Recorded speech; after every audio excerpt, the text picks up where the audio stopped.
Salut les amis, c'est Jojo, j'espère que vous allez bien. Aujourd'hui je suis avec un invité très spécial qui est... Victor, le développeur iOS.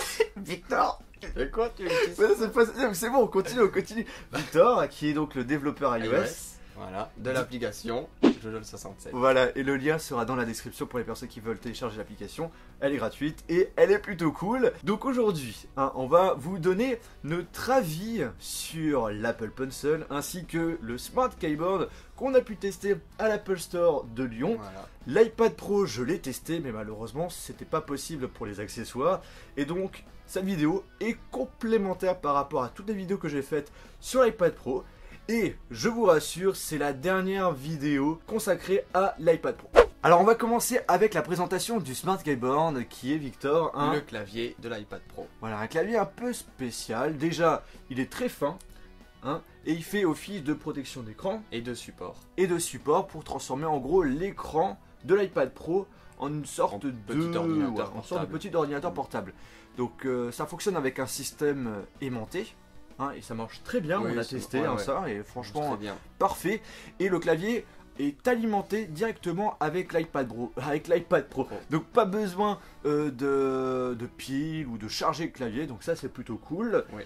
Et c'est un clavier qui coûte quand même assez cher. Ouais, surtout qu'il est que en QWERTY. Ouais, il coûte 179 €. Il est QWERTY et non AZERTY. Je pense qu'ils n'ont pas l'intention de le faire en mode AZERTY parce que s'ils avaient l'intention de le faire, ils l'auraient fait avant. Largement. Et moi, je trouve vraiment le gros point négatif, c'est que le clavier n'est pas rétroéclairé. Surtout pour le prix. Et là, on passe à l'Apple Pencil qui est le stylet de l'iPad Pro. Un stylet pas comme les autres déjà par rapport à son prix.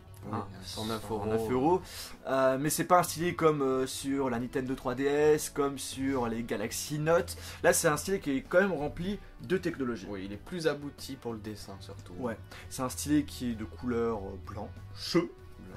Et aluminium aussi. Ouais, c'est un stylet qui est aussi assez solide à première vue quand on l'a eu en main. Léger. Ouais, léger, et qui a la même taille qu'un stylo normal. Voilà. Donc, ce qu'il faut savoir, c'est que ce stylet marche uniquement, et je tiens vraiment à le préciser, uniquement sur l'iPad Pro. Vous ne pouvez pas l'utiliser sur d'autres tablettes comme l'iPad et sur d'autres tablettes comme sur Android. Ça marche uniquement avec l'iPad Pro.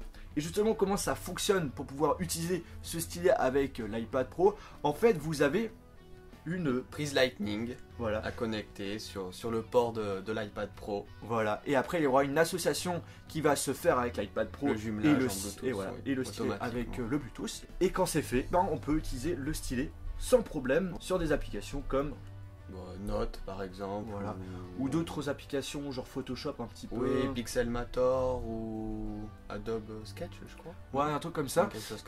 Au final, on peut dessiner. Et c'est vraiment super, mais vraiment super précis. Il est vraiment bien abouti pour le dessin. Ouais, quand même. Au niveau des tracés, on peut faire des tracés forts, des tracés légers. Et en inclinant le stylet, on peut faire des tracés larges. Voilà, c'est ça. Donc c'est un stylet qui est quand même assez abouti quand même. C'est vraiment un stylet vraiment très poussé à ce niveau-là. Alors la question qu'on peut se poser, c'est est-ce que ce stylet abîme l'écran de l'iPad Pro? Et la réponse est non. Justement, j'ai posé la question à un des vendeurs et on m'a affirmé qu'en fait la matière du stylet faisait que c'était impossible de rayer l'écran de l'iPad Pro. Donc si vous n'avez pas d'écran de protection sur cet iPad, il n'y aura aucun problème. Donc ça, franchement, un très bon point quand même. Pour la recharge, donc ça se passe directement soit en rechargeant avec l'iPad Pro avec la prise Lightning, sur le port de l'iPad Pro. Soit normalement il est fourni avec un câble Lightning et avec un petit support qui transforme la prise Lightning en port Lightning. Voilà, et c'est comme ça qu'on peut recharger ce stylet. Et en ce qui concerne les recharges, ce qu'on a pu entendre, c'est 15 secondes. Pour 15 secondes de recharge, vous avez 30 minutes d'autonomie. Ouais, ce qui est plutôt quand même c'est correct, pas mal. C'est bien. Pour conclure cette vidéo, les amis, pour notre part, ce sont des accessoires vraiment de bonne qualité. Oui. Alors, on peut pas dire le contraire. Sont très bons. Mais le problème, c'est le prix.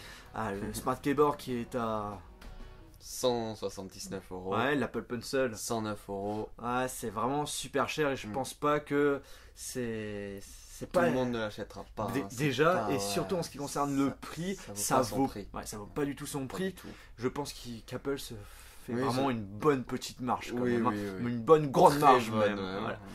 Eh bien les amis, j'espère vraiment que cette vidéo vous a plu. Si c'est le cas, n'oubliez pas de mettre un pouce bleu. Si vous voulez voir ma vidéo de test sur l'iPad Pro et mon avis sur celle-ci, hein, ouais c'est une tablette donc c'est bon, oui, vous pouvez voir les vidéos qui seront dans la description. Et sur ce, on se retrouve dans une prochaine vidéo. Salut! Tu peux dire salut hein? Salut!